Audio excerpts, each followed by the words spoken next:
जय जगन्नाथ समस्त को नमस्कार दर्शक बंधु। आज मु एक दुखद खबर नहीं आपण मान पाखक आसी।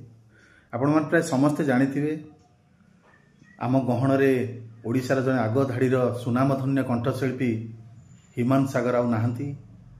काली रातिरे तांकर परलोक हो जाइछि। परलोक खबर पाई प्राय ओडिशा रे तांकर जेते फैन अछंती एवं संगीत जगत रे संगीत गाउथिबा कलाकार माने हुंतु कि संगीत शुणुथिबा श्रोता माने हुंतु समस्ते भांगी पड़िछनी। समस्ते तांको वियोग रे मर्माहत। एभली एक सुमधुर कंठशिल्पी जार कंठरे युवपीढ़ी ठारू आरंभ करी वृद्ध पर्यंत समस्ते तांकर झलक देखिले स्तब्ध हो जाती। एते सुंदर गीत गाँती से लोक मानकु मन को किणी नियंती। सिनेमा जगत रे हेउ कि मेलोडी स्टेज रे हेउ हिमांशु सागर सबुथिरे माहिर गीत गाइबारे। तेणु एभली एक महान कलाकार को हरई आमे समस्ते मर्माहत एवं स्तब्ध हो जाइछि। काली ठारू ओडिशार कला को भल पाउथिबा किछि कलाकार माने समस्त आखिरे लुह। हिमांशु सागर जन एभली व्यक्ति थिले जे कि पिलाटी बेलुरु से जेतेबेले 25/11/1990 टिटलागढ़ से जन्म ग्रहण करते। गाँ हूँ टिटलागढ़।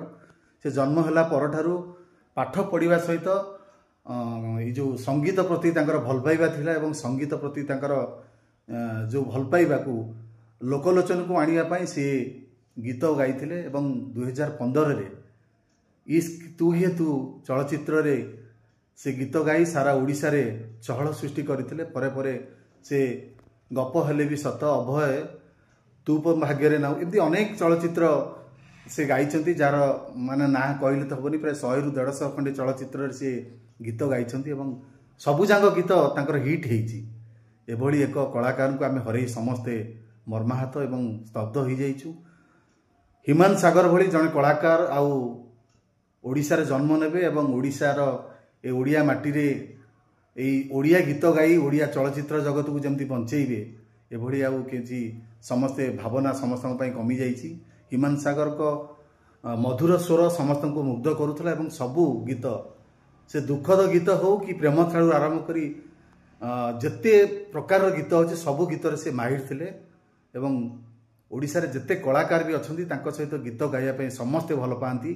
मु भी हिमांशु भाई सहित गोटे स्टेज रे गीत गाइबार सुजोग पाइथिली एवं से बहुत भल पाती। से छोट कलाकार हो कि बड़ कलाकार हो समस्त को से भल पाती एवं गीत गाइबार शैली तांको शिखिबार अच्छी। प्रत्येक गीत तांको पई एते सुमधुर स्वर से गाँती। सबु गीत को सी बढ़िया से कंपोज करते एवं बढ़िया से गाँती। एभली मनीष को हरई मु तो निजे मर्माहत।